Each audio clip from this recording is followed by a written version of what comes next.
Hello friends, welcome to trending talk. आज हम बात करने वाले हैं हमारे देश के नए संसद भवन के बारे में। स्वतंत्रता के 75वें वर्ष के दौरान एक महत्वपूर्ण उपलब्धि के रूप में भारत के प्रधानमंत्री नरेंद्र मोदी द्वारा नए संसद भवन का अनावरण किया गया। भारतीयों द्वारा अभिकल्पित और निर्मित यह उत्कृष्ट भवन संपूर्ण देश की संस्कृति, गौरव एवं उमंग को समाहित करता है और एक बड़े संसद भवन की भारतीय लोकतंत्र की दीर्घकालिक आवश्यकता, जहां भविष्य में सीटों और संसद सदस्यों की संख्या में वृद्धि होनी है, उसकी की पूर्ति के लिए तैयार है। वीडियो को एंड तक देखें, आपको न्यू पार्लियामेंट के बारे में सारी जानकारी इस वीडियो में मिलने वाली है। नए संसद भवन के बारे में जानने से पहले हम एक नज़र पुराने संसद भवन की ओर डाल लेते हैं। पुराना संसद भवन अस्तित्व में कैसे आया था? पुराने संसद भवन का निर्माण कार्य वर्ष 1921 में शुरू हुआ था और यह वर्ष 1927 में पूरा हुआ। इसे आर्किटेक्ट एडविन लुटियंस और हर्बर्ट बेकर ने डिजाइन किया था। इस भवन को मूल रूप से काउंसिल हाउस कहा जाता था और इसमें imperial legislative council, British Bharat की विधायिका आदि मौजूद थे। पुराने संसद भवन का गोल आकार रोमन ऐतिहासिक स्मारक कोलोसियम से प्रेरित था। डिजाइन में जाली एवं छतरी जैसे कुछ भारतीय तत्व भी जोड़े गए थे। नए संसद भवन की क्या आवश्यकता थी?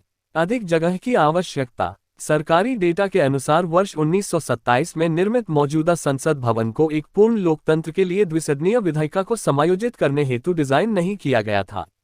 वर्ष 1971 की जनगणना पर आधारित परिसीमन के साथ लोकसभा सीटों की संख्या 545 निर्धारित किए जाने के बाद से संसद भवन में बैठने की व्यवस्था तंग और बोझिल हो गई थी। संयुक्त सत्रों के दौरान बैठने की सीमित क्षमता समस्या को बढ़ा देती थी। इसके अलावा आवागमन के लिए जगह की कमी उल्लेखनीय सुरक्षा जोखिम उत्पन्न करती थी। वर्ष 2026 के बाद समस्या में व्यापक वृद्धि होने की संभावना थी, क्योंकि सीटों की कुल संख्या पर रोक वर्ष 2026 तक के लिए ही लागू है। विरासत का विस्तार। वर्ष 1927 में कमीशन किया गया मौजूदा संसद भवन लगभग एक शताब्दी पुरानी विरासत है, जो हेरिटेज ग्रेड एक इमारत है। गुजरते वर्षों में संसदीय गतिविधियों और उपयोगकर्ताओं में पर्याप्त वृद्धि के साथ इस भवन की आयु और सीमित अवसंरचना अब जगह, सुविधाओं एवं प्रौद्योगिकी के संदर्भ में वर्तमान आवश्यकताओं की पूर्ति नहीं कर पाती है। हेरिटेज ग्रेड 1 में राष्ट्रीय या ऐतिहासिक महत्व के ऐसे भवन और परिसर शामिल हैं जो स्थापत्य शैली, डिजाइन, प्रौद्योगिकी एवं भौतिक उपयोग और या सौंदर्य में उत्कृष्टता रखते हैं। वे किसी महान ऐतिहासिक घटना, व्यक्तित्व, आंदोलन या संस्थान से संबद्ध हो सकते हैं। वे इस भूभाग के प्रमुख ऐतिहासिक स्थल या लैंडमार्क रहे हैं। सभी प्राकृतिक स्थल भी ग्रेड 1 के अंतर्गत शामिल होते हैं। अवसंरचना संबंधी संकट। तदर्थ निर्माण और संशोधनों ने संसद भवन के बुनियादी ढांचे पर दबाव बढ़ाया है। जल आपूर्ति, एयर कंडीशनिंग और सीसीटीवी कैमरों जैसी आवश्यक सेवाओं को जोड़े जाने से रिसाव की समस्या उत्पन्न हुई है, जिसने भवन के सौंदर्य को प्रभावित किया है। इसके अलावा पुरानी पड़ चुकी संचार संरचनाएं और अपर्याप्त अग्नि सुरक्षा उपाय उपस्थित लोगों की सुरक्षा के बारे में चिंताएं उत्पन्न करते हैं। अपर्याप्त कार्यालय स्थान। समय के साथ आंतरिक सेवा गलियार के कार्यालयों में रूपांतरण के परिणामस्वरूप खराब गुणवत्ता के कार्यस्थलों का निर्माण हुआ। उपविभाजन ने पहले से ही सीमित जगह को और कम कर दिया, जिससे कर्मियों की उत्पादकता एवं सेहत पर प्रतिकूल प्रभाव पड़ रहा था। संरचनात्मक सुरक्षा संबंधी चिंताएं। पुरानी संसद भवन का निर्माण तब हुआ था जब नई दिल्ली भूकंपीय क्षेत्र द्वितीय में शामिल थी, लेकिन अब नई दिल्ली भूकंपीय क्षेत्र चतुर्थ में शामिल है। इस परिवर्तन ने उल्लेखनीय संरचनात्मक सुरक्षा संबंधी चिंताओं को जन्म दिया था और आधुनिक भूकंपीय मानकों को पूरा करने वाले एक नए भवन के निर्माण की आवश्यकता महसूस हो रही थी। नए संसद भवन की प्रमुख विशेषताएं। इष्टतम स्थान उपयोग। पुराने भवन के समीप निर्मित नया संसद भवन लगभग 65,000 वर्ग मीटर निर्मित क्षेत्र को दायरे में लेता है। इसका त्रिकोणीय आकार उपलब्ध स्थान के कुशल उपयोग को सुनिश्चित करता है और एक विकास करते राष्ट्र की उभरती आवश्यकताओं को समायोजित करता है। सीटिंग क्षमता की वृद्धि। नए भवन में 888 सीटों वाला एक बड़ा लोकसभा हॉल और 384 सीटों वाला एक बड़ा राज्यसभा हॉल शामिल है। संसद के संयुक्त सत्र अब 1272 सीटों को समायोजित कर सकते हैं, जो समावेशी और सुव्यवस्थित लोकतांत्रिक कार्यवाही की सुविधा प्रदान करते हैं।